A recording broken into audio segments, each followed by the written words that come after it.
Hey there. Tonight, I'm taking you back to a scorching August afternoon in the year 378 CE. A day so brutal, so catastrophic, that it shattered an empire and rewrote the future of Europe for the next 1,000 years. Yet somehow, this battle has been nearly erased from popular memory. You are Marcus Flavius, a 32-year-old Roman legionary, standing in a dusty field 9 miles north of Adrianople, in what is now Turkey. The sun beats down mercilessly on your segmented armor. Your throat is parched. You've been marching since dawn without water, and the Gothic cavalry is forming a dark mass on the ridge before you. You can hear their war horns echoing across the valley. Welcome to the channel. Before we begin this journey through one of history's most pivotal, forgotten moments, let me know in the comments where you're watching from and what time it is there. Are you drifting off in California? Already dreaming in London? I read every comment. So, dim the lights, get comfortable. Let the weight of your blankets anchor you safely in the present. Because tonight, you're going to live through the day Rome's invincibility died. And you're going to understand why everything that came after, every medieval kingdom, every feudal lord, every castle and crusade, traces back to this single, forgotten afternoon. Now, let's begin. You wake before dawn in the military camp outside Adrianople, your body stiff from sleeping on hard ground. The leather of your sandals is already cracking from weeks of forced marches through Thrace. Around you, 40,000 Roman soldiers are stirring, the largest army Emperor Valens has assembled in a decade. You've been chasing the Gothic tribes for months, and today, finally, you'll catch them. Your Optio, a grizzled veteran named Lucius, kicks your foot. Up, Flavius! Formation in 1 hour. You pull yourself up, joints protesting. You're not young anymore. 12 years in the legions have left your knees aching and a scar running from your left shoulder to your elbow. But you're alive, which is more than many can say. The smell of wood smoke and unwashed bodies fills the air. Somewhere a soldier vomits, probably drank too much sour wine last night. You check your equipment mechanically. Gladius sharp, shield boards tight, helmet straps secure. The chainmail feels heavier than it used to. Emperor Valens himself is in camp, sleeping in a silk tent that seems absurd compared to your threadbare accommodation. Word spreads that Gothic envoys came last night, seeking terms. Valens refused them. He wants glory, wants to crush the Goths before his nephew Gratian arrives with Western reinforcements. The emperor fears sharing credit for victory more than he fears defeat. You eat a breakfast of stale bread and olive oil. No water is distributed. The supply carts are somewhere behind, delayed. Your tongue already feels thick. A younger soldier, barely 18, asks you if you're frightened. You lie and say no. You fought Germans, Persians, and rebel Romans. But something about today feels different. The air itself seems to be holding its breath. The sun rises blood red over the Thracian plain. By the 3rd hour of morning, the legion is formed and marching northeast toward the reported Gothic position. You're in the 3rd cohort, 5th century, middle of the formation, which is both safer and more suffocating. The soldier ahead of you keeps stumbling. Behind, someone's breathing in ragged gasps already. No water was distributed at dawn. The supply train still hasn't caught up. Your canteen is nearly empty. You drank most of it last night, not knowing today would be different. The temperature is climbing rapidly. Inside your armor, sweat begins to run in rivulets down your back. The metal plates trap heat like an oven. The march continues for hours. Men begin dropping from heat exhaustion. You watch a young recruit from Gaul collapse, foaming at the mouth. The medics don't even stop. They'll collect the fallen after. Your own vision starts to swim occasionally, You force yourself to focus on the back of the man ahead, matching his pace mechanically. Around midday, the Gothic wagon circle appears on the horizon. Thousands of wagons arranged defensively, with smoke rising from campfires. This is where the Gothic families have taken refuge, while their warriors operate freely. It's supposed to be an easy target. But as the Roman army approaches, you notice something. The Gothic cavalry, which should be away raiding, is visible on the ridges. Thousands of horsemen watching. Emperor Valens halts the advance. You stand in formation, baking in your armor, while envoys ride forward. More negotiations, more delays. An hour passes, then another. Men start sitting despite orders to maintain formation. Someone near you collapses and doesn't get up. Still no water. Your lips are cracking. The Goths are stalling, you realize dimly. But why? The afternoon heat becomes unbearable.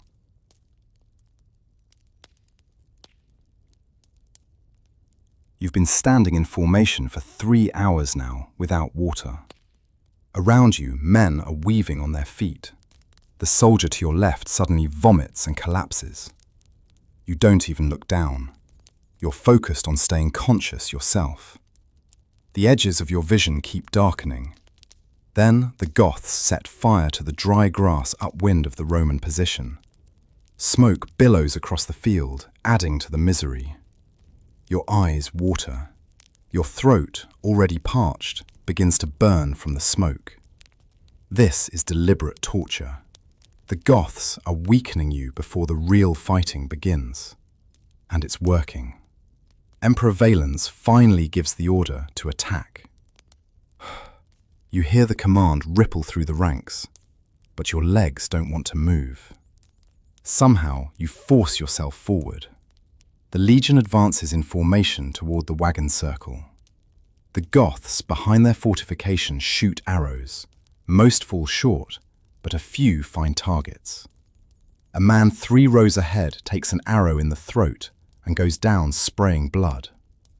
You're halfway to the Gothic wagons when the real disaster begins. From your right flank, you hear screaming. The Gothic cavalry, thousands of them who were supposedly defeated weeks ago, come thundering down from the ridges. They've been waiting, hiding, all day long while the Romans baked in the sun. They slam into the right wing of Valens's army like a hammer. The formation to your right collapses immediately. Men are crushed, trampled, run through with lances. The cavalry keeps coming, rolling up the Roman flank. Your own cohort tries to turn to face the new threat, but you're exhausted, disoriented, and packed too tightly together. The Gothic horsemen are fresh, watered, and filled with fury. They've lost families, farms, everything to Roman persecution. Now they want revenge. The Gothic cavalry hits your formation like an avalanche. Men are thrown into the air by the impact of horses at full gallop. Lances punch through shields and armor as if they were cloth. You raise your shield just in time. A Gothic lance glances off the rim, numbing your arm. The horseman rides past, and you're still alive, but others around you aren't as fortunate. Blood sprays across your face from the man beside you. He's been cut nearly in half by a cavalry sword. His body falls against you, and you shove it away reflexively.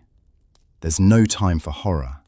A Gothic rider is coming directly at you, his horse's eyes wild, foam flying from its mouth.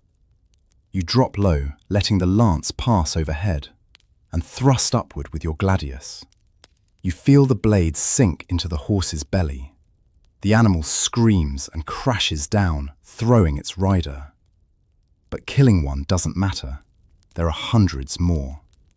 The Roman right flank has completely collapsed. Men are running, throwing down shields and weapons, trying to escape the cavalry. The Goths pursue, cutting down the fleeing soldiers from behind. You've seen retreats before, but never like this.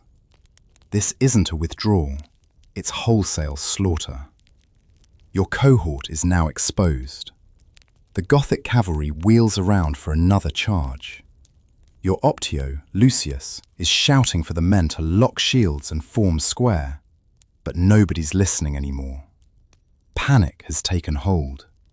You see Emperor Valence's guard cavalry trying to make a stand, their expensive armor glittering, but they're being overwhelmed by sheer numbers. A horse slams into you from the side. You go down hard, the wind knocked from your lungs. Hooves thunder past your head. One step to the left and your skull would have been crushed.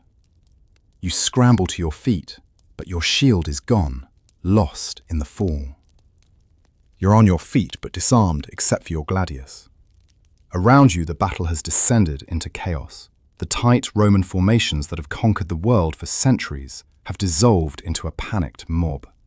Men are crushed against each other, unable to use weapons, unable to run. The Goths press from all sides now. Not just cavalry, but warriors from the wagon circle have joined the assault. You see a Roman standard go down, the eagle captured. That's when you know this is truly catastrophic. Losing the eagle means the legion is destroyed, not just defeated. You've heard stories of legions that lost their eagles. They were disbanded in shame, their numbers never used again. Now it's happening to you. A Gothic warrior on foot comes at you. He's huge, nearly 7 feet tall, wearing chainmail and carrying an axe that could split a tree. You're exhausted, dehydrated, and armed with only a short sword. But 12 years in the legions have taught you how to survive. You don't try to match his strength. When he swings the axe, you step inside its arc and drive your gladius up under his ribs. He goes down. You take his axe. The weight of the Gothic axe is both reassuring and terrifying. Reassuring because it's a better weapon for this chaos. Terrifying because you've abandoned your Roman arms. You're fighting for pure survival now, not for Rome, not for glory, just to see tomorrow. Emperor Valens is somewhere in this nightmare. You see fragments of his guard, still fighting desperately, but they're being pulled down by sheer numbers. The Emperor of the Eastern Roman Empire, ruler of millions, is about to die in a field in Thrace, and there's nothing you or anyone can do to save him. You fight your way toward a small group of Romans who've managed to form a defensive circle. There are maybe 30 men left from what was once a century of 80. You recognize none of them. They're from other cohorts, thrown together by disaster. An Optio you don't know nods at you as you join the circle. There's no talk, just grim determination to sell your lives expensively. The Goths attack in waves. They've learned that Roman discipline, even in defeat, makes you dangerous. But you're also trapped. The battlefield has become a killing floor. Bodies are piled so thick, you're standing on corpses to keep formation. The smell is indescribable. Blood, shit, and fear, mixed with smoke from the grass fires. You kill 3 more Goths, or maybe 4, you've lost count. The axe is heavier than your gladius, and your arms are screaming with exhaustion. Each swing takes everything you have. Between attacks, you look for escape routes. There aren't any. You're surrounded by thousands of Goths, and behind you is the river, too far to reach. A Gothic warrior breaks through the circle's perimeter. You're the nearest Roman. He comes at you with a spear, thrusting for your belly. You sidestep, swing the axe, and take his arm off at the elbow. He doesn't scream, just looks at the stump in shock before falling. You step over him and back into the circle. The sun is lower now. You've been fighting for hours. Your mouth tastes like copper and ash. Your vision tunnels. You can only see what's directly in front of you. The young soldier who asked if you were scared this morning is next to you, and you realize he's dead on his feet, propped up by the press of bodies. The Gothic attacks begin to slacken as darkness approaches. Not because they're beaten, they're not, but because they've won so completely that there's no urgency left. Your defensive circle has shrunk to maybe 15 men. You've all been wounded at least once. Your left shoulder is bleeding from a cut you don't even remember receiving. The axe in your hands feels like it weighs 1,000 pounds. A Gothic commander rides up on horseback. He's older, wearing Roman armor he's obviously looted. He speaks to you in broken Latin. "Surrender. You fought well. We take you slave, not kill." It's the closest thing to mercy you'll hear today. Around your circle, other Goths stop attacking, waiting to see what you'll do. The Optio, who's been leading your group, looks at the remaining men. Most can barely stand. He asks for your opinion. You've lost your shield, your helmet, your legion, your emperor, and your empire's invincibility, all in one afternoon. What's left to surrender? You nod. One by one, the surviving Romans drop their weapons. The Goths move in quickly, stripping you of armor, boots, and anything valuable. They bind your hands with leather strips. You're too exhausted to resist. You watch the battlefield under the dying light. Bodies everywhere, thousands of them. Most wear Roman red. The eagles of multiple legions lie trampled in the mud. Emperor Valens is dead, though no one's found his body yet. 2/3 of the Roman army is destroyed.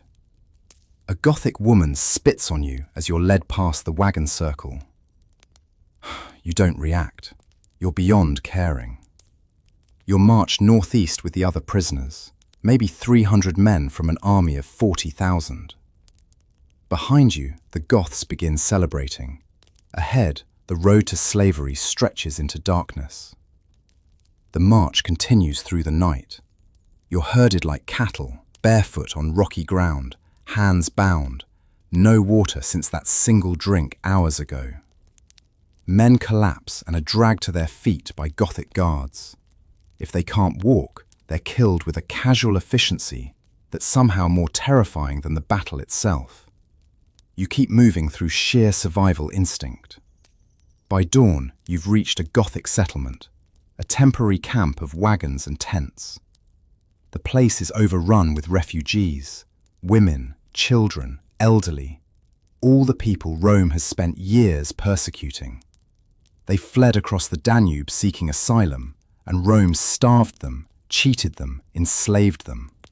Now they have their revenge, and they want you to see what your empire's cruelty created.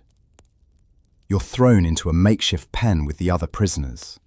There's a water trough. You crawl to it and drink until you vomit, then drink more. Your body is shutting down from yesterday's heat and trauma. You lie in the mud, shaking, unable to get warm despite the morning sun. Around you, men pray to various gods. Some weep, some stare at nothing. A Gothic elder comes to look at the prisoners. He's assessing value, who's strong enough to work, who's worth selling, who should be killed as a mercy. When he reaches you, he prods your shoulder wound with a stick. You flinch, but don't cry out. He nods and moves on. You've apparently passed some kind of test. Food arrives, thin soup and hard bread. It's the first meal in over a day. You eat mechanically, tasting nothing. A younger prisoner, maybe 20, asks what will happen now. You tell him the truth. Slavery, probably. Working Gothic farms or being sold to traders who'll take you east.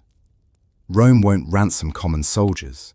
You're not worth the cost. Days blur together in the prisoner pen. Your shoulder wound festers. No treatment is given. Several prisoners die from infection or just give up. You survive through stubbornness and the same grim determination that got you through 12 years in the legions. The Goths feed you enough to keep you alive, nothing more. You lose weight rapidly, your muscles wasting from inactivity and poor rations. On the 10th day, traders arrive. They're Roman, ironically, slavers from Thrace who've switched sides, now dealing in their own countrymen. You're inspected like livestock. Your teeth are checked, muscles palpated, wounds examined. The shoulder wound marks you down in value, but you're still strong enough for field work. A price is negotiated. You're sold for the equivalent of 3 months' soldier pay, less than the cost of your confiscated armor. They march you west with a coffle of 20 other prisoners, chained together by the neck. The journey takes a week. You cross back into Roman territory, but this isn't rescue, it's just a different kind of captivity. The region is in chaos. News of Adrianople has spread. Emperor Valens is confirmed dead, burned alive in a farmhouse where he took refuge. 2/3 of the Eastern army is destroyed. The Goths control vast stretches of Thrace, and you, a soldier who served Rome for 12 years, are now property. You're sold again, this time to a landowner in Thrace who needs workers for his estate. His previous field slaves ran away when they heard about the Gothic victory. You'll replace them. The estate is large: olive groves, grain fields, sheep pastures. In different circumstances, it might seem peaceful. Now it's just another prison, one without walls. Your new master is a Roman senator named Gaius, who fled Constantinople when the emperor died. Your life becomes a rhythm of labor. You rise before dawn, work the fields until dusk, eat thin porridge, and sleep on straw. Your hands, which once gripped a gladius, now hold a hoe. Your back, which bore armor, now bends over olive trees. The overseer is a freedman who works you mercilessly. He's proving his loyalty to his master by extracting maximum labor from the new slaves. Your shoulder heals slowly, badly. You'll never lift that arm quite right again. But you adapt. You learn to favor your right side, to use leverage instead of strength. The other slaves are a mix of war prisoners like yourself and people sold for debt. One is even a former Gothic warrior, captured in an earlier campaign. The irony isn't lost on either of you. Months pass. Autumn comes, then winter. News filters in through traveling merchants. The Goths are rampaging through Thrace, unchecked. The new Emperor Theodosius is trying to rebuild the army, but it will take years. The battle you survived, people are calling it Adrianople, is being recognized as a catastrophe of unprecedented scale. Rome hasn't lost like this since Cannae, 600 years ago. You dream about the battle. Always the same dream. You're standing in formation, the sun is beating down, and you're desperately thirsty. The Gothic cavalry appears on the ridge. You try to shout a warning, but no sound comes out. You wake up most nights covered in sweat, your heart racing. The other slaves learn to ignore your nightmares. One night, a new slave arrives, a former officer from your legion. He recognizes you immediately. His name is Decimus, and he was a centurion. Now he's property, just like you. He tells you that fewer than 1,000 men from your legion survived. The eagle was never recovered. Decimus's arrival changes something in you. For months you've existed, survived, but not really lived. Now, talking with someone who shared that nightmare at Adrianople, the memories come flooding back. You sit in the slave quarters at night, speaking in whispers about the battle. How the cavalry appeared, how the formations collapsed, how the emperor died. Decimus tells you details you didn't know. How the imperial guard fought to the last man. How entire cohorts were surrounded and butchered. How the Goths captured so much equipment they could arm 10,000 men in Roman style. But he also tells you something more important. There's talk of rebellion. Not here, not yet, but in other parts of Thrace. Escaped slaves, surviving soldiers, Gothic deserters, they're forming bands in the hills. Some are simple brigands, others have political aims.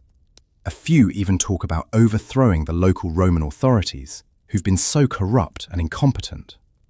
You don't commit to anything, but the information plants a seed. You're 33 now. You've served Rome faithfully, and Rome sold you into slavery.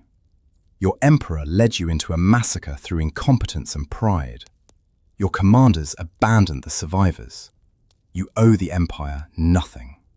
But you're not sure you're ready to become an outlaw either. Winter deepens. The work lightens. There's less to do in the fields. You spend more time in the quarters, talking with Decimus and the Gothic warrior, whose name is Alaric, ironically the same name as the Gothic leader who's terrorizing Thrace. Alaric the slave tells you about Gothic culture, their sense of honor, their reasons for rebelling against Rome. You start to understand that Adrianople wasn't just a battle. It was the collision of two worlds, and your world lost. Spring arrives, and with it, change. The estate's overseer dies, some kind of fever. Your master Gaius appoints a new overseer, but he's less brutal, more practical. The work is still hard, but there's less arbitrary cruelty. You begin to regain some strength, though your shoulder will never be the same. You can lift a hoe, but you'll never hold a shield properly again. One afternoon, you're working near the estate's boundary when you see riders in the distance. They're not Romans, you can tell by their riding style. Gothic scouts, probably. They're getting bold, raiding this close to what's supposed to be pacified territory. Your new overseer panics, runs toward the main house. You and the other field slaves are left alone. Decimus looks at you. We could run. It's the first time he's said it directly. You look at the riders, then back at the estate, then at your fellow slaves. Alaric the Goth is watching you intently. 4 other former soldiers from Adrianople are in the field too. In the confusion of a Gothic raid, you could slip away. The iron collar can be broken with the right tools. Freedom is maybe 30 seconds of decision away. But where would you go?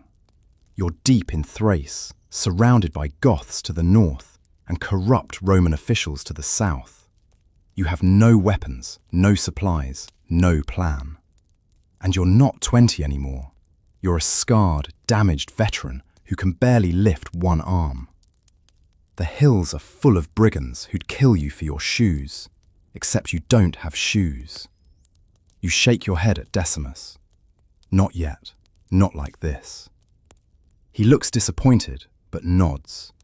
The Gothic riders pass by without attacking. The moment slips away. That night, you wonder if you just threw away your only chance at freedom. Summer brings a new crisis. Gothic warbands are moving south in force, and your master decides to abandon the estate. He's taking his family, his wealth, and selected personal slaves to Constantinople. The field slaves, including you, are being left behind. Not freed, just abandoned. He doesn't have time or inclination to organize your sale. You're economically worthless now, with the whole region about to be overrun. The overseer removes your iron collars with a chisel, not out of kindness, but because the metal has value. You're free by default, by abandonment, by the collapse of everything. You rub your neck where the collar sat for nearly a year. The skin is raw and scarred, marked forever by servitude. Decimus immediately starts organizing. He's still a centurion at heart, even as a former slave. We need weapons, supplies, a destination. Alaric the Goth suggests heading north. Gothic tribes might take in former slaves who can fight. The other former soldiers argue for trying to reach Constantinople or another Roman city. You listen, but don't commit. The estate is yours for the taking now. You break into the main house and find food stores, some basic tools, even a few old weapons in the guardhouse, militia equipment kept for emergencies that never came. You take a spear and a knife. It's not Roman equipment, but it's something. For the first time in a year, you're armed. News from the road is dire. The Goths defeated another Roman army at some place called Marcianopolis. Theodosius, the new emperor, is suing for peace. The terms being discussed would grant the Goths land inside the empire. allow them to settle as semi-independent federates. The world you knew, Roman supremacy, military invincibility, is truly finished. Adrianople didn't just end a battle, it ended an age. Your group of freed slaves numbers 15. 7 former Roman soldiers, including yourself and Decimus, Alaric the Goth, and 7 others who were enslaved for debt or crime. It's not an army, but it's not nothing either. You move at night, avoiding roads where possible. Your destination is unclear. You're just moving away from the advancing Goths, generally south and west. You reach a small town that hasn't been raided yet. The local garrison, maybe 40 men, is preparing defences that won't stop a serious Gothic attack. Their Optio recognizes you and Decimus as soldiers by your bearing, despite your ragged appearance. He offers you positions in the militia. The pay is minimal, but it's legitimate work, and you'd be soldiers again, not refugees. You're tempted. Going back to what you know, having a place in the world again, seems attractive. But Decimus is skeptical. We serve, we fight, and if we lose, we're right back where we started, or dead. The Empire can't protect us. He's talking about heading to Constantinople anyway, trying to get reinstated in the regular army now that Theodosius is rebuilding. That night, Gothic raiders hit a villa 5 miles from town. You see the smoke from the walls. The garrison Optio looks sick. He knows he can't defend the town if the Goths really attack. He's right. These defences are theatre, making the locals feel protected while doing nothing real. You've seen this story before, at Adrianople. Inadequate preparation, overconfident leadership, disaster waiting to happen. You decide. You and most of your group leave before dawn. The garrison Optio doesn't try to stop you. He knows he's facing death, and he doesn't blame you for running. Some of the debt slaves stay, preferring the illusion of walls to the uncertainty of the road. You travel for weeks, moving through a landscape in transformation. Villages are abandoned or burnt. Fields lie unharvested. Refugees clog the roads, some heading to Constantinople, others scattering to anywhere that might be safer. Your group survives by foraging, occasional theft, and once, by hiring out as guards for a merchant caravan. You're becoming what you never imagined, masterless men, living in the spaces between collapsing order. You reach the outskirts of Constantinople in late summer. The city is swollen with refugees. The walls are strong, truly strong, not the theatrical defences of provincial towns, but there's chaos inside. Food is scarce, disease spreads quickly. The harbour is jammed with ships bringing supplies and taking away the wealthy who can afford to flee further. You try to enlist in the army. The recruitment officer looks you over, sees you're a veteran, but then asks about your last posting. When you explain you survived Adrianople and were enslaved, he shakes his head. Not taking survivors, Emperor's orders, bad luck, or worse. You don't understand at first, then it clicks. The survivors are being blamed. Someone has to take responsibility for the disaster, and it won't be the dead Emperor Valens. It'll be the men who survived. Decimus explodes in rage at this injustice. Guards remove him from the recruitment station. You leave more quietly, but inside you're just as angry. You served faithfully, survived a massacre, endured slavery, and now you're unwanted because you didn't die prettily enough for imperial pride. That night, in a refugee camp outside the city, you make a different decision. A band of former soldiers is forming under a leader who promises not service to Rome, but service to themselves. They're going to the frontier, to the borderlands between Roman and Gothic territory, where they can operate independently. The band you join numbers about 60 men, all veterans, all discarded by the empire they served. Your leader is a former tribune named Marcus Aurelius Varus, who lost his entire command at a smaller engagement before Adrianople. He's bitter, competent, and has no illusions about Rome's gratitude. His plan is simple: Head to the frontier zone, establish a fortified position, and survive by hiring out as mercenaries to whoever pays, Roman, Goth, or anyone in between. You march north and east, back toward the troubled lands you fled. It feels wrong, dangerous, but Varus is right about one thing. The frontier is where the money is. People will pay for protection. Towns need guards. Landowners need men who can fight. And between Roman and Gothic territory, there's a lawless strip where men like you can operate with minimal interference from either side. You establish a base in an abandoned Roman fort. It's half ruined, but the walls are still mostly intact. You spend weeks repairing it, using skills you learned in the legions. You dig latrines, shore up gates, clear fields of fire.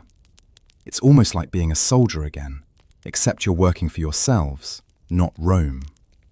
The work is hard, but satisfying in a way slavery never was.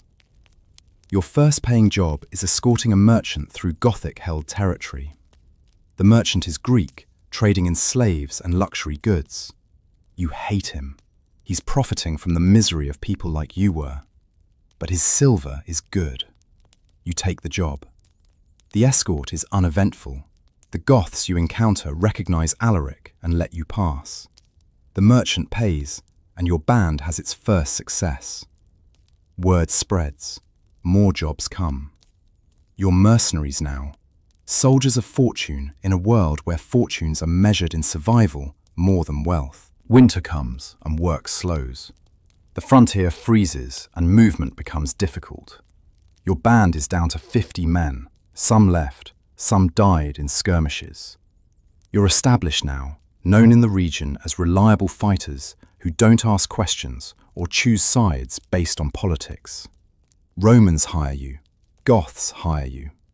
Sometimes you fight Romans, sometimes you fight Goths. It's mercenary work in the purest sense. Decimus has become Varus's second in command. You're a squad leader now, responsible for 8 men. It's not a promotion based on merit so much as survival. You're one of the few original members still alive. The newer men respect you because you survived Adrianople. It's become almost mythical among soldiers, that battle. Everyone knows someone who died there. No one wants to believe it was incompetence and bad luck. It's easier to imagine it was fate, unavoidable. You don't talk about Adrianople much. When you do, you focus on the practical lessons. Don't let cavalry catch you in the open. Ensure water supplies before battle. Don't trust that your enemies are defeated just because you want them to be. The younger mercenaries listen, but you can tell they think it won't happen to them.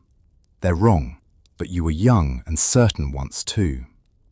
A Roman officer from Constantinople visits the fort in midwinter.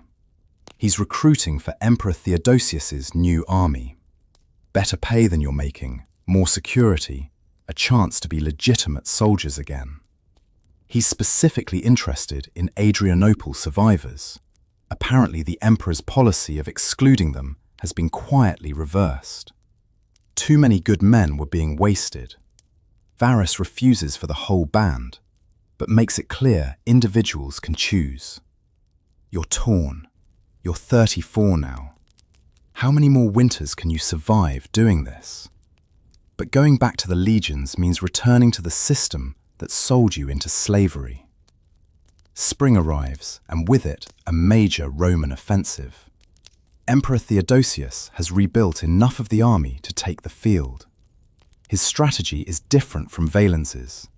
Less about conquest, more about containing Gothic power and negotiating from strength. You watch the Roman columns march past the fort, headed north.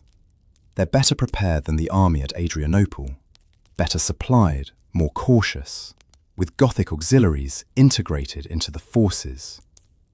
The Roman recruiter returns. The offer has improved significantly. Theodosius is offering land grants to veterans, positions in the new frontier defense system, regular pay. It's actually appealing.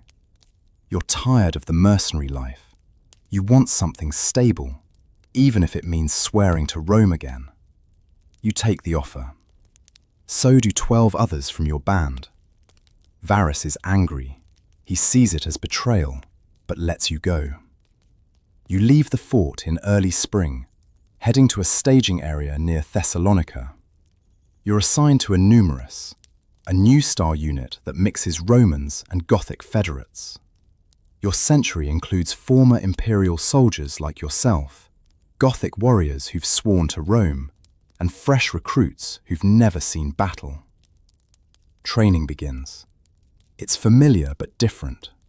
The Romans have learned from Adrianople.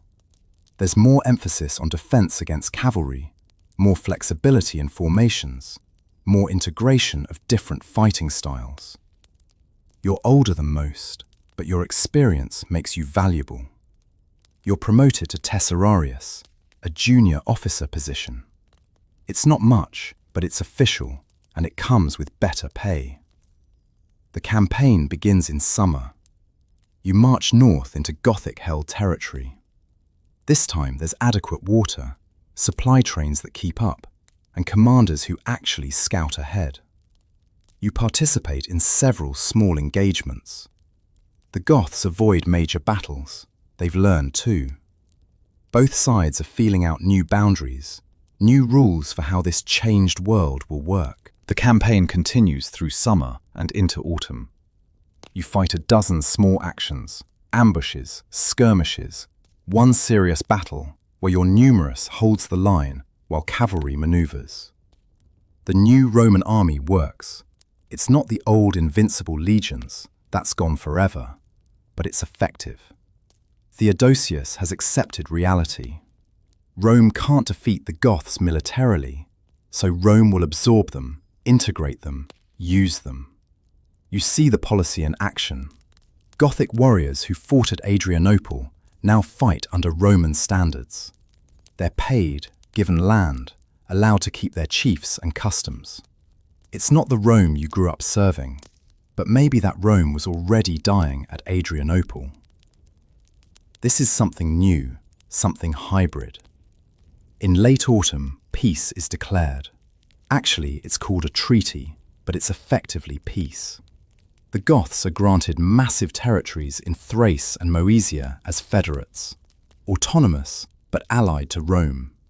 Gothic warriors will serve in Roman armies. Gothic farmers will pay taxes to Rome. It's not conquest or surrender, it's accommodation. You're stationed in a frontier post near the new Gothic territories. Your job is to maintain order, arbitrate disputes between Roman and Gothic settlers, and watch for problems. It's police work more than soldiering, but it's stable. You're 35 now. You've survived war, slavery, mercenary life, and a return to the legions. You're tired. The land grant comes through, 50 acres on the Moesian frontier. It's rough land, barely farmable, but it's yours. You're given discharge papers, honourable after all these years. You can settle, farm, maybe find a wife. It's not the life you imagined 20 years ago when you joined the legions, but it's a life. You stand on your land for the first time in winter. The soil is frozen.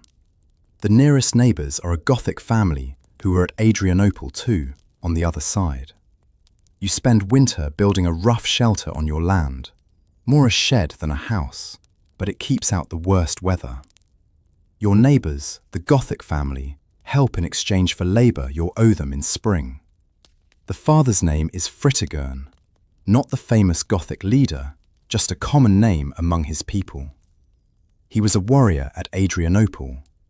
You were on opposite sides, killing each other's comrades. Now you're helping him repair his barn in exchange for assistance with your roof. It's strange, this peace. You don't speak Gothic beyond a few words. He doesn't speak Latin beyond a few words. But you share soldiers' talk, the universal language of men who've seen battle. You show him your shoulder scar. He shows you where a Roman pilum went through his leg. You both shake your heads at the waste of it all. Spring comes and you plant. You've never farmed before. You were a soldier from recruitment age. Everything is learned from neighbours by trial and error. Your first field is pathetic, but some crops grow. Fritigern's family shares food when your harvest isn't enough. You repay by helping with their heavier work.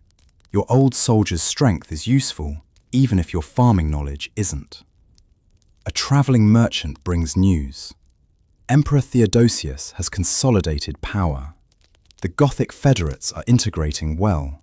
There's even talk of Gothic nobles serving in high imperial positions. The world keeps changing. You don't pay much attention.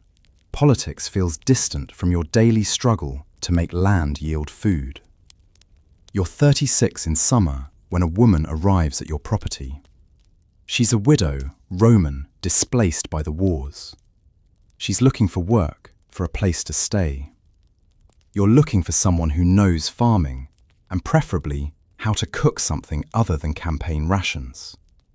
It's practical arrangement, but it could become more. Her name is Julia. She's 5 years younger than you, practical and hard-working. She was married to a soldier who died before Adrianople. Fever, not battle. She knows how to farm because she grew up on agricultural land before marrying into military life. Within weeks, your property is running better than you managed alone. She knows what crops will grow in this soil, how to preserve food for winter, how to manage the small livestock you've acquired. You marry in summer, a simple ceremony with Fritigern's family and a few other settlers as witnesses. There's no priest. The nearest church is a day's walk. You simply declare yourselves married before witnesses, exchange what little you have to exchange, and that's it. You're a married man, a farmer, a settled civilian. It feels stranger than battle. Life becomes routine in a way you never experienced as a soldier. You wake at dawn, work the land, eat simple meals, sleep at dusk. Your body changes, less lean muscle, more functional bulk. You can't run like you once could, but you can work all day without tiring. Your shoulder still bothers you sometimes, especially in cold weather, but you adapt. News from the wider world filters in occasionally. Theodosius has settled the Gothic question. Mostly. There are problems elsewhere. Usurpers, border raids, religious conflicts. But Thrace is relatively stable. The scars of Adrianople are fading. Farms are being rebuilt. Trade is returning. Young people who didn't live through the war don't understand why the older generation sometimes wakes up screaming from dreams of cavalry charges. You're 38 when Julia tells you she's pregnant. The news is shocking and terrifying. You've survived so much, but the idea of being responsible for a child fills you with fears you never felt facing Gothic warriors. What kind of world are you bringing a child into? Your son is born in early spring. You name him Marcus, after yourself, and Theodosius, after the emperor who gave you this chance at a normal life. Marcus Theodosius. It's presumptuous naming a farmer's son after an emperor, but you've survived enough to earn some presumption. Fatherhood is terrifying. You've killed men, survived battles and slavery, but holding this tiny, fragile human being fills you with dread. Every cough, every fever, every moment he's quiet too long sends you into panic. Julia is calmer, more practical. She's seen children born and raised. You've seen men die in 1,000 ways and can't stop imagining all the dangers. The farm continues. You work harder now, driven by need to provide for your family. Your son grows from infant to toddler. He's healthy, loud, and fearless in the way small children are. You teach him carefully curated things. How to be careful around livestock, how to identify useful plants, how to treat neighbours with respect. You don't teach him about war. You've hidden your gladius in the barn. You never speak of Adrianople around him. But Fritigern's oldest son, a boy of 10, knows his father was a warrior. The Gothic children play war games, reenacting their people's great victory. Your son wants to play too. You watch from the field as children play battle, making the sounds of combat, falling dramatically dead. It's innocent, just play, but it makes you sick to watch. Those children are playing at the worst day of your life. You're 40 when a messenger arrives from the provincial governor. There's been a revolt in Gaul. The empire needs veteran soldiers. The pay is excellent, and your family would receive land grants if you die in service. Julia reads the message to you. You never learned letters well. She looks at you, waiting for your decision. You don't go to Gaul. You don't even consider it seriously. That life is over. You're a farmer now, a father, a husband. The wars can happen without you. Let younger men with less to lose chase imperial glory. You've seen where glory leads, mass graves and forgotten battles. Years pass quietly. Your son grows. You have a daughter 2 years later. Julia insists on naming her after her mother. You're a family. Your farm prospers modestly.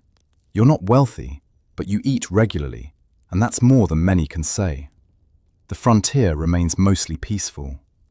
The Gothic federates have integrated enough that the distinction between Roman and Gothic is blurring, at least here on the borderlands. You're 45 when Fritigern dies. Just age and winter fever, nothing dramatic. You help his family with the burial, then help his oldest son take over the farm. The boy, he's a man now, 24, remembers you helping his father years ago. The cycle of frontier mutual dependence continues. Your own son is 10 now, and you begin teaching him practical skills. Farming, obviously, but also how to read a little. Julia taught you over the years, and you pass it on. You teach him to think before acting, to value life because it's fragile. You don't teach him to be a soldier. When he asks about your scars, you tell him you got them working on bad land, which is partly true. Slavery was bad land. One evening, travelers pass through seeking shelter for the night. They're military, frontier garrison heading to new posting. Around the fire, they tell stories of recent campaigns.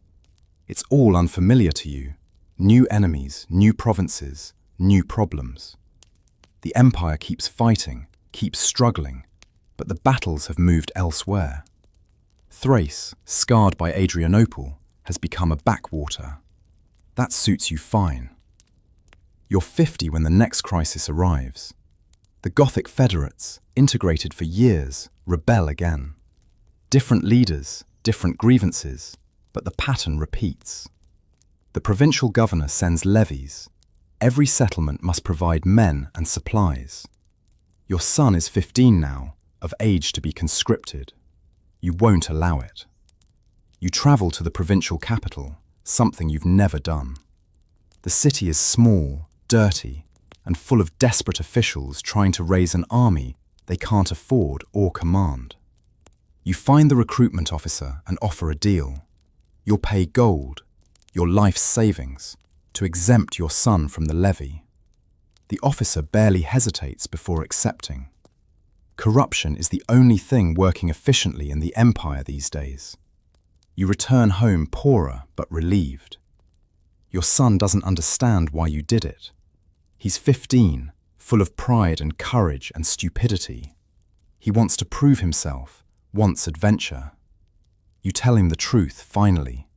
You tell him about Adrianople, about standing in that field, dying of thirst, watching the cavalry charge, killing men and being killed, about slavery, about the iron collar scars on your neck that he never asked about everything you've never spoken of. He listens, horrified and fascinated.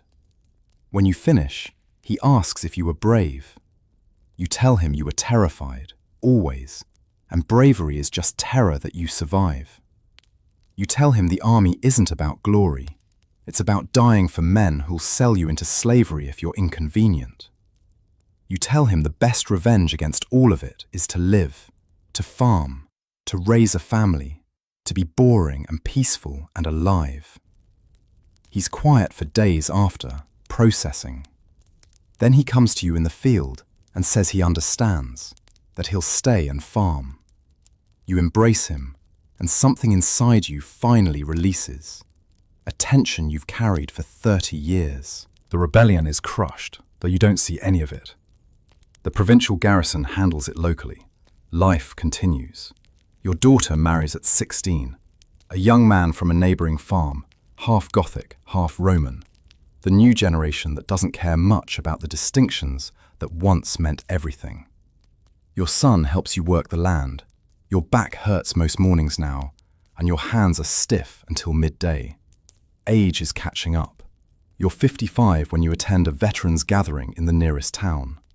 It's an annual event, old soldiers drinking and telling lies about battles they mostly survived by luck. You've never attended before. You've avoided anything military for years. But Julia encourages you to go, says you need to see other men who understand. The veterans are your age or older, scarred men with stories. Some were at Adrianople. Most weren't, but they all know someone who was.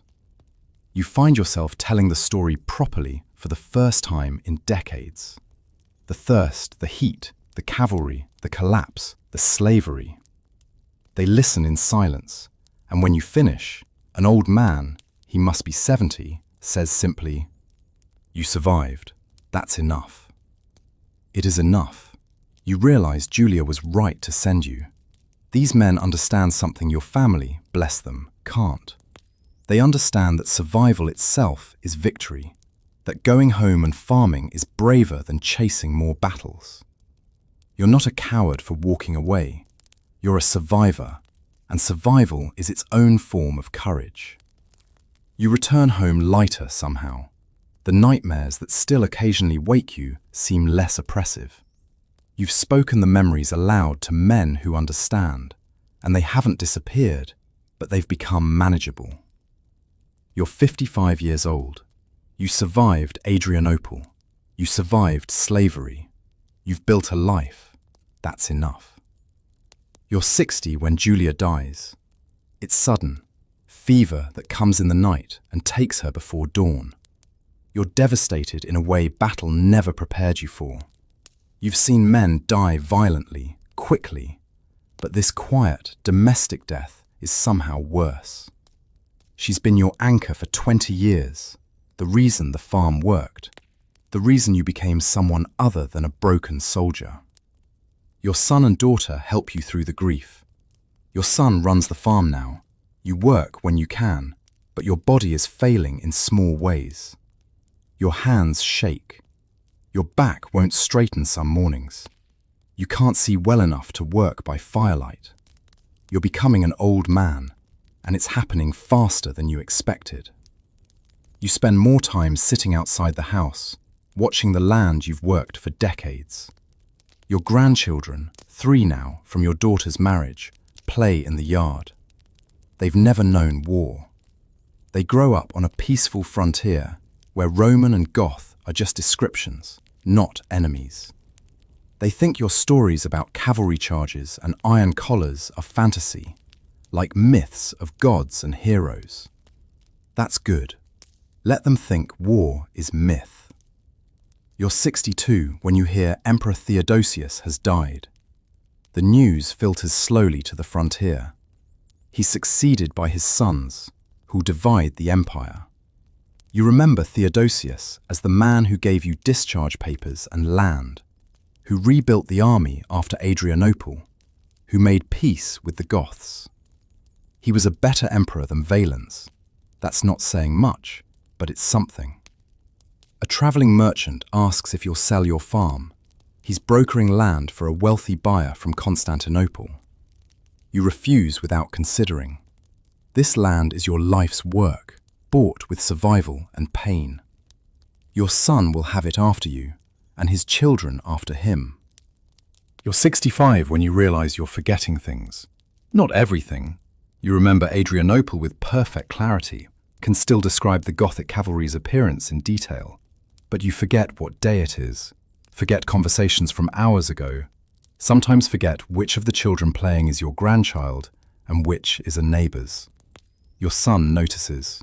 Your daughter notices. They're kind about it, patient, but you see the worry in their faces. You spend more time in memories now. Sitting in the sun, you're 20 again, standing in formation with your century. You're 30, breaking iron collars with Decimus. You're 40, holding your newborn son. The memories are more real than the present sometimes. You prefer them. They're complete, perfect, unchanging. The present is confusing, full of people you should know but can't quite place. On your good days, you tell stories to your grandchildren. They've heard them before, but children like repetition. You tell them about the time you saved Alaric from drowning in a river during the mercenary days. You don't mention it's the same Alaric whose family lives next door. That's too complicated. You tell them about learning to farm, about your first harvest, about their grandmother's cooking. You don't tell them about Adrianople anymore. The memories are too clear, too violent, too real. They'd give you nightmares. Your son brings a travelling doctor to examine you. The doctor is Greek, educated, expensive. He examines you carefully and tells your son, in Latin he thinks you can't hear or won't understand, that your mind is failing with age. There's no treatment. Keep you comfortable, keep you safe, let you live out your days in peace. Your son pays him and thanks him. You sit in the sun and remember being young, strong, afraid, alive. You're 67 when you stop leaving the house. Your legs won't support you reliably anymore, and the one time you fell, you couldn't get up without help. Your son carries you outside on good days, sets you in the sun. You sit wrapped in blankets, even in summer, always cold now. The world has narrowed to the space you can see from your chair. Your great-grandchildren are being born now. You hold them sometimes. Your children place infants in your arms carefully, watching to make sure you don't drop them. You don't always know who they are, but you smile at babies. Some instinct deeper than failing memory recognizes new life. Most days you're not sure what year it is. Sometimes you think you're still in the legions, waiting for orders. Sometimes you call for your Optio Lucius, dead these 40 years. Sometimes you speak Gothic to your son, mixing up languages and memories. Sometimes you're lucid, present, yourself. And those moments are worst because you understand what you've become. On a clear autumn day, sitting in the sun, you have one of those lucid moments.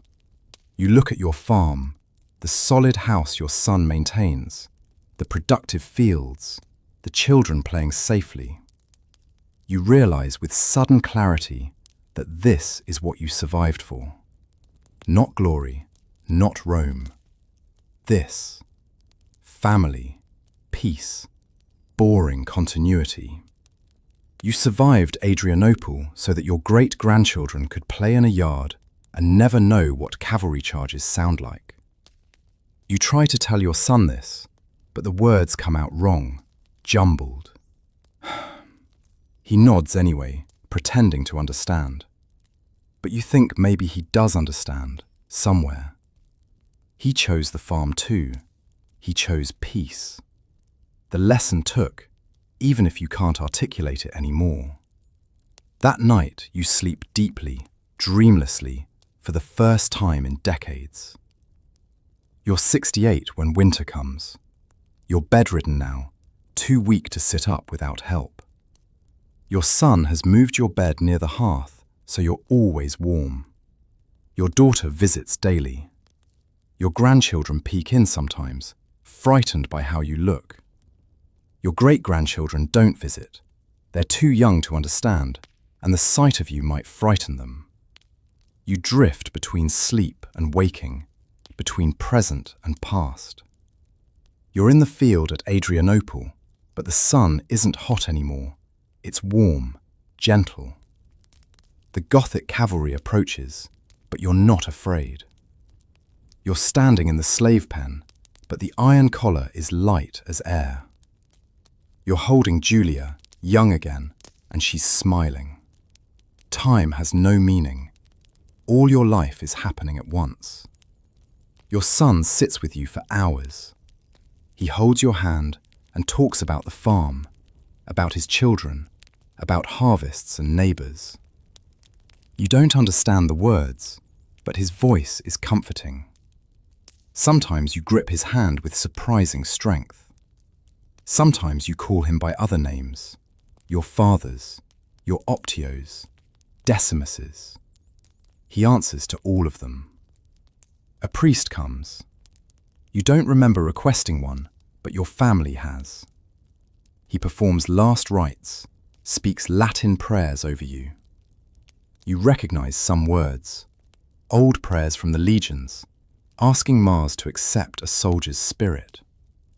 Except the priest is talking about a different god now, the Christian god that's taken over the empire since you were young.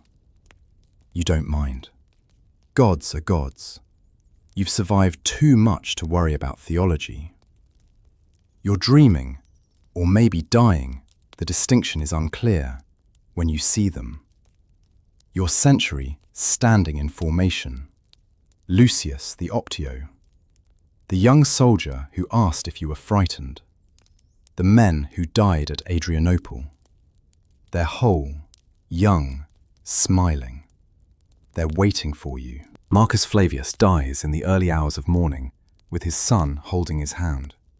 He doesn't wake, doesn't struggle. His breathing simply stops, and he's gone. He's 68 years old. He survived 12 years in the legions, the catastrophe at Adrianople, a year of slavery, years as a mercenary, and 40 years as a farmer. He died in his own bed, in his own house, on his own land, surrounded by family. For a Roman soldier of his generation, that's not just survival, it's victory. His son washes his body according to custom. The old scars are still visible, the shoulder wound from Adrianople, the marks on his wrists from slave bonds, calluses from decades of farm work. His neck, if you look closely in right light, still shows the faintest discoloration where an iron collar sat for a year. His body tells the story of his life better than any words could. They bury him on his own property, on a small rise overlooking the fields he worked for 40 years. His son places his old gladius in the grave, the one he kept hidden in the barn, never used again after returning to farming. It's a soldier's burial, though he was a farmer when he died. Both were true.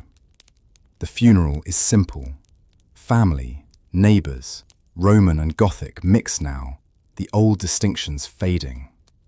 The priest speaks Christian prayers. Someone, one of the Gothic neighbours, quietly sings an old warrior's song in his native language. It seems appropriate. War brought Marcus and these people together, and peace kept them together. His life spanned the transformation. His son speaks briefly. He talks about a man who survived when survival seemed impossible, who chose peace when war was easier, who built a life from nothing. He doesn't mention Adrianople by name. Most of the younger people there wouldn't recognize it anyway. The years after Marcus's death see the world continue changing. His son, also named Marcus, maintains the farm through the early 400s. The frontier remains relatively peaceful. The Gothic federates are fully integrated now. Roman and Gothic are political terms more than ethnic ones.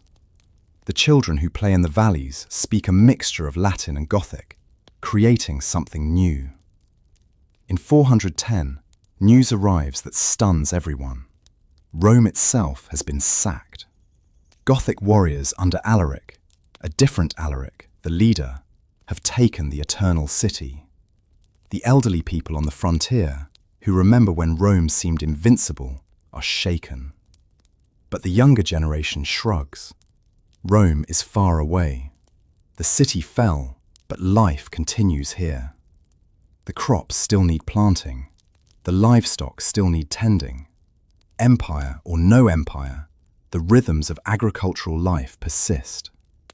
The farm that Marcus built continues. His son works it, then his grandson. The gladius buried with Marcus rusts in the ground, forgotten. The memories of Adrianople fade. By 450, no one in the region remembers the battle firsthand. It's become a story, something that happened to ancestors, not real memory. The land changes hands eventually. The family moves. The farm is sold to new settlers, migrants from further east, following patterns of movement that Rome can no longer control or prevent. The house Marcus built with his own hands is modified, expanded, eventually replaced. The fields are replanted with different crops. The small rise where he's buried becomes overgrown, unmarked. By 500, nobody knows Marcus Flavius ever existed. His grave is lost. His story is forgotten. He's just one of 40,000 men who died at Adrianople. Except he didn't die there. He survived, which made him unusual. He survived and built something, which made him remarkable. But remarkable or not, time erases everyone eventually. The years after Marcus's death see the world continue changing. His son, also named Marcus, maintains the farm through the early 400s. The frontier remains relatively peaceful. The Gothic federates are fully integrated now. Roman and Gothic are political terms more than ethnic ones. The children who play in the valleys speak a mixture of Latin and Gothic, creating something new. In 410, news arrives that stuns everyone. Rome itself has been sacked. Gothic warriors under Alaric, a different Alaric, the leader, have taken the Eternal City. The elderly people on the frontier, who remember when Rome seemed invincible, are shaken. But the younger generation shrugs. Rome is far away. The city fell, but life continues here. The crops still need planting. The livestock still need tending. Empire or no empire, the rhythms of agricultural life persist. The farm that Marcus built continues. His son works it, then his grandson. The gladius buried with Marcus rusts in the ground, forgotten. The memories of Adrianople fade. By 450, no one in the region remembers the battle firsthand. It's become a story, something that happened to ancestors, not real memory. The land changes hands eventually. The family moves. The farm is sold to new settlers, migrants from further east, following patterns of movement that Rome can no longer control or prevent. The house Marcus built with his own hands is modified, expanded, eventually replaced. The fields are replanted with different crops. The small rise where he's buried becomes overgrown, unmarked. By 500, nobody knows Marcus Flavius ever existed. His grave is lost. His story is forgotten. He's just one of 40,000 men who died at Adrianople. Except he didn't die there. He survived, which made him unusual. He survived and built something which made him remarkable. But, remarkable or not, time erases everyone eventually. Centuries pass. The Gothic kingdoms rise and fall. New peoples move through the lands where Marcus lived. Slavs, Bulgars, Magyars, Turks. Waves of migration and conquest that would have been familiar to Marcus, even if the names are different. The frontier remains a frontier, just with different powers claiming it. Adrianople itself, the city near the battlefield, continues to exist through all the changes. It's called different names: Hadrianopolis, Edirne, other variations. Armies fight over it repeatedly. Byzantines, Bulgars, Crusaders, Ottomans. Everyone wants to control the strategic crossroads. More battles are fought in the region. More men die. The exact site of Marcus's battle is built over, farmed over, forgotten.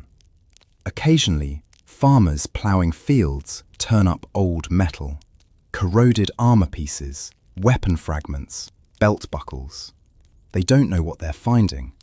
Ancient trash, probably Roman, but who can tell? The metal gets melted down and reused. Any artifacts that survive get scattered, sold to collectors, end up in museums with vague labels. Roman military equipment, 4th century, found near Edirne. In the 19th century, European scholars become obsessed with Rome's fall. They write thick books analysing why the empire collapsed. Adrianople features prominently. A turning point, they call it. The day Rome's military supremacy ended. They're not wrong exactly, but they're analysing abstractions. They write about Roman military failure and barbarian vitality and civilizational decline. None of them mention thirst. None mention the individual soldiers standing in that August heat. None imagine what it felt like to watch cavalry appear on the ridge, to know you're about to die, and then somehow survive anyway. They can't. They weren't there.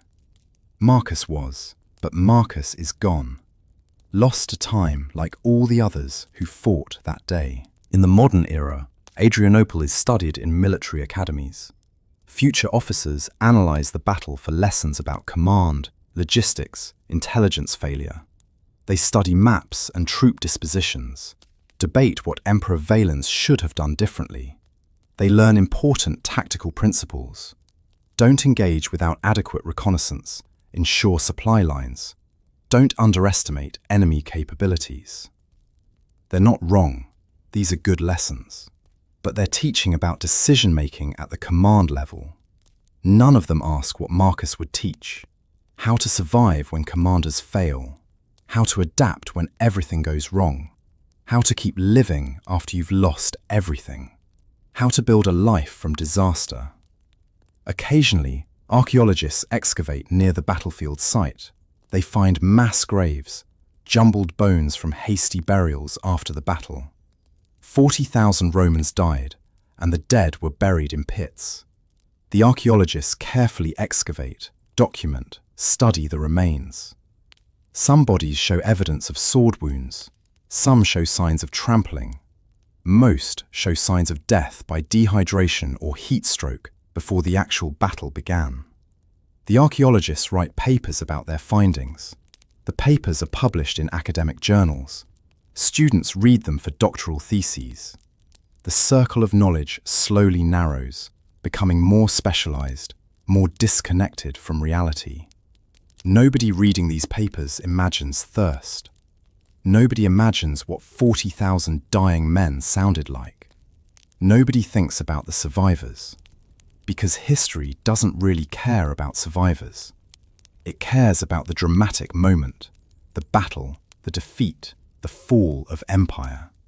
What happens after, how people rebuilt their lives, how they survived, that's too mundane for grand narratives.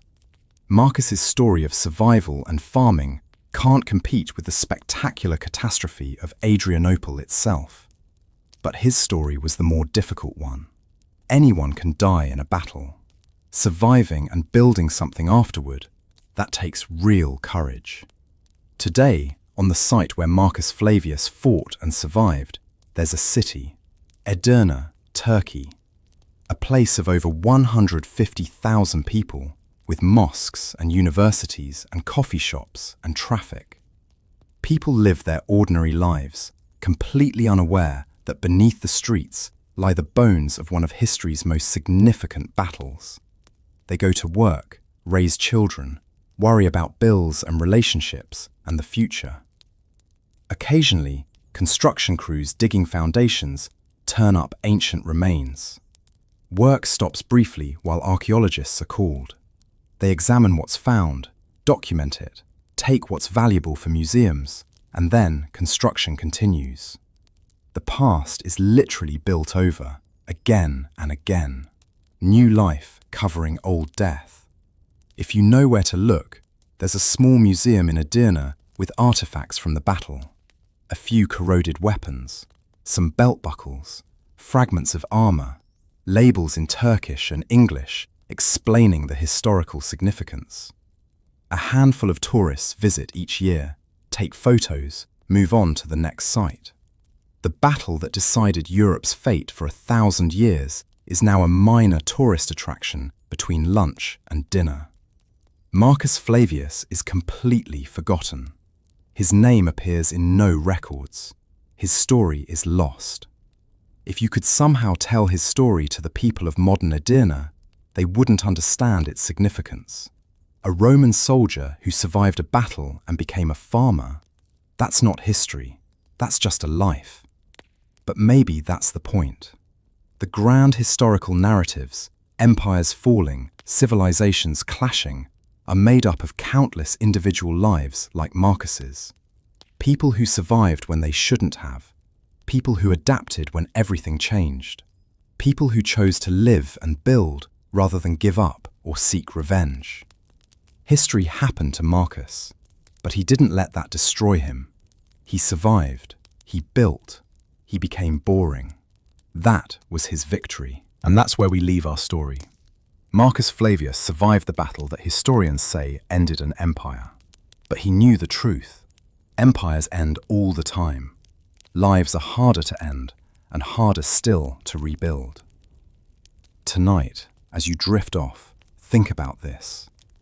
You're descended from survivors too. Every ancestor you have survived their own Adrianople. Their own moment when everything should have ended but didn't. You're here because they chose to keep living, keep building, keep trying. That's enough heroism for anyone. Sleep well. You've earned it, just by being here.